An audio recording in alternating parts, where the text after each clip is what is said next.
Salam sejahtera bagi semua saudara-saudari dalam Tuhan. Di tengah masa pandemi yang berkepanjangan, yang kemungkinan mengauskan iman dan harapan kita, kami dari Yasperin ingin menguatkan anak-anak Allah dengan program Firman Tuhan di tengah pandemi. Dalam keadaan seperti saat ini, kita memerlukan firman Dia yang menopang segala yang ada dengan firman-Nya yang penuh kekuasaan. Kasih karunia Tuhan Yesus menyertai kita semua.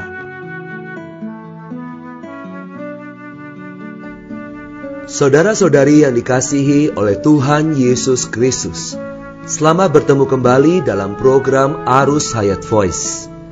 Dalam kesempatan ini saya akan menyampaikan firman Tuhan dengan judul Berjaga-jaga dan bersiap sedia atau ditinggalkan. Pembacaan Alkitab kali ini diambil dari Injil Matius pasal 24 ayat 40 sampai 42 dan ayat 44. Pada waktu itu, kalau ada dua orang di ladang, yang seorang akan dibawa dan yang lain akan ditinggalkan. Kalau ada dua orang perempuan sedang memutar batu kilangan, yang seorang akan dibawa dan yang lain akan ditinggalkan. Karena itu berjaga-jagalah, sebab kamu tidak tahu pada hari mana Tuhanmu datang. Sebab itu hendaklah kamu juga siap sedia, karena Anak Manusia datang pada saat yang tidak kamu duga. Dalam jawaban Tuhan mengenai bagian gereja, dalam Matius 24 ayat 32 sampai 44, Tuhan Yesus memperingatkan bahwa untuk kedatangannya dan kesudahan dunia ini, kita perlu berjaga-jaga dan bersiap sedia bagi kedatangan Tuhan kembali, sehingga kita dapat terangkat lebih awal. Frase pada waktu itu menunjukkan bahwa sementara orang dunia berkecimpung dalam kenikmatan benda-benda materi dan tidak merasa adanya penghakiman yang akan datang, beberapa orang beriman yang bijaksana dan berjaga-jaga akan diangkat. Bagi orang-orang yang terbius di dalam dunia dan mati rasa, hal ini akan menjadi tanda kedatangan Kristus. Dua orang laki-laki dalam ayat 40 pasti adalah saudara-saudara di dalam Kristus. Dua orang perempuan dalam ayat 41 pasti juga adalah saudari-saudari di dalam Tuhan. Ini ditunjukkan oleh ayat 42 yang memberitahu kita supaya berjaga-jaga. Sebab kita tidak tahu pada hari apa Tuhan kita datang. Kedua kata, sebab itu berjaga-jagalah.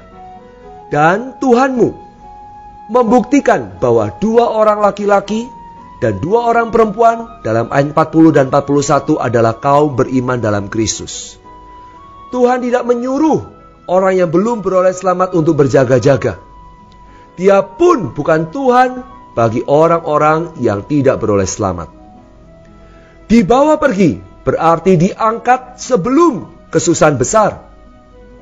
Pengangkatan ini adalah suatu tanda kedatangan Tuhan dan tanda bagi orang-orang Yahudi. Melihat dua orang laki-laki sedang bekerja di ladang dan dua orang perempuan sedang memutar batu giling, sangatlah menarik. Baik bekerja di ladang maupun memutar batu giling adalah untuk mencari nafkah. Terdapat perbedaan antara nafkah kita dengan nafkah orang dunia. Orang dunia belajar dan bekerja, dan kita pun belajar dan bekerja. Namun, orang dunia telah dimabukkan, tetapi kita tidak dimabukkan. Sebaliknya, kita hanya menunaikan tugas kita untuk memenuhi keperluan hidup kita. Hidup kita bukan untuk makan, minum, dan kawin, melainkan untuk mempertahankan eksistensi kita dalam menempuh jalan salib, guna menggenapkan maksud tujuan Allah. Kepentingan kita bukan untuk pendidikan kita, pekerjaan kita, atau usaha kita. Saudara-saudara, ketika beberapa orang muda mendengar hal ini, mereka mungkin akan berkata, alangkah baiknya kita tidak perlu mempedulikan pelajaran atau pekerjaan kita. Baiklah kita menghabiskan seluruh waktu kita untuk berdoa dan saling bersekutu. Sikap yang demikian ini salah. Ingatlah menurut ayat 40, saudara ada di ladang. Ayat 41 berkata, saudari menggiling. Menggiling gandum, bekerja di ladang merupakan pekerjaan yang berat. Ini menunjukkan orang Kristen tidak seharusnya mengambil pekerjaan yang ringan. Kita perlu bekerja keras untuk hidup. Makan dan minum dalam ayat 38 itu bersifat duniawi. Tetapi bekerja di ladang dan menggiling dalam ayat 40 dan 41 itu kudus. Jika orang yang diangkat itu tidak mengerjakan sesuatu, mereka tidak akan diangkat. Ada kalanya saudari-saudari tertentu semakin membicarakan kekudusan, mereka semakin tidak kudus. Karena mereka tidak tahu bagaimana bekerja dengan baik dalam hal memasak dan tidak benar-benar memperhatikan keluarga mereka. Mereka selalu memasak makanan yang hambar bagi keluarga mereka sambil memaafkan diri, mengatakan mereka tidak perlu membuang waktu untuk memasak. Saudari-saudari yang demikian lebih baik menggunakan lebih banyak waktu untuk memasak, menyediakan makanan yang lezat dan sehat bagi suami mereka, anak-anak mereka, dan para tamu yang mereka terima. Saudari yang berbuat demikian akan menjadi kudus. Prinsipnya sama dengan saudara dalam pekerjaan mereka. Perhatikanlah, pengangkatan oleh Tuhan tidak terjadi ketika dua orang saudara dan dua orang saudari sedang berdoa, melainkan ketika mereka sedang bekerja dan melakukan pekerjaan rutin mereka. Saudara yang sebagai ayah dan suami perlu bekerja dengan rajin dalam pekerjaan untuk mencari nafkah, memenuhi keperluan hidup keluarga mereka. Mereka yang bekerja hanya untuk sejumlah uang dalam bank mereka sudah terbius. Tetapi kita perlu berjerih lelah untuk memberikan sesuatu yang terbaik bagi anak-anak kita. Jika tidak demikian, kita tidak setia kepada Allah maupun kepada anak-anak kita. Tuhan Yesus mengatakan hal ini untuk menunjukkan saat kita menunggu kedatangannya dan mengharapkan keterangkatan, kita harus sangat setia dalam kewajiban kita setiap hari. Saudara-saudara, dari dua orang di ladang, seorang akan diambil dan yang lain akan ditinggalkan. Dari dua orang perempuan yang memutar batu kilangan, seorang akan diambil dan yang lain akan ditinggalkan. Alasannya ialah adanya perbedaan di antara mereka dalam aspek hayat. Orang yang diambil itu telah matang dalam hayat, dan yang ditinggalkan itu belum matang dalam hayat. Hayat membuat perbedaan. Keterangkatan para pemenang, yaitu mereka yang matang di dalam hayat, akan menjadi suatu peringatan dan tanda bagi mereka yang ditinggalkan. Karena itu saudara-saudara, dalam Matius pasal 24 ayat 42 dan 44 Tuhan berkata, karena itu berjaga-jagalah, sebab kamu tidak tahu pada hari mana Tuhanmu datang. Karena itu hendaklah kamu juga siap sedia, karena anak manusia datang pada saat yang tidak kamu duga. Tuhan akan datang secara diam-diam, seperti seorang pencuri, kepada orang yang mengasihi Dia, dan akan mengambil mereka, mengangkat mereka sebagai harta mustikanya. Karena itu saudara-saudara, marilah kita berjaga-jaga dan bersiap sedia untuk kedatangan Tuhan yang rahasia, sehingga kita menjadi para pemenang yang tidak ditinggalkan oleh Tuhan. Mari kita berdoa. Tuhan Yesus, ajar kami agar kami tetap setia dan sungguh-sungguh dalam melakukan pekerjaan dan kewajiban kami setiap hari. Tuhan, kami rindu bertumbuh dalam hayat-Mu setiap hari hingga kami mencapai kematangan. Kami mau berjaga-jaga dan bersiap sedia supaya kami boleh berbahagia dalam keterangkatan-Mu. Di dalam nama Tuhan Yesus kami berdoa dan mengucap syukur. Amin. Demikianlah firman Tuhan.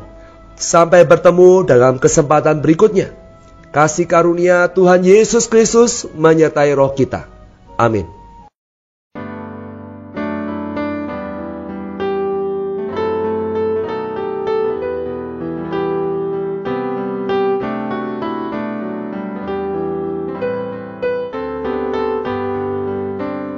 Biar ku makin mesra cinta Tuhanku, hati makin gairah, iman makin beritamu aku terharu, dalam asuhanmu ku makin patuh. Mohon Tuhan tiap hari beri tenaga jagaku, biar ku di jalan sempit memuaskan hatimu. Biar ku makin menang padamu setia, dalam tangan Tuhan makin berguna.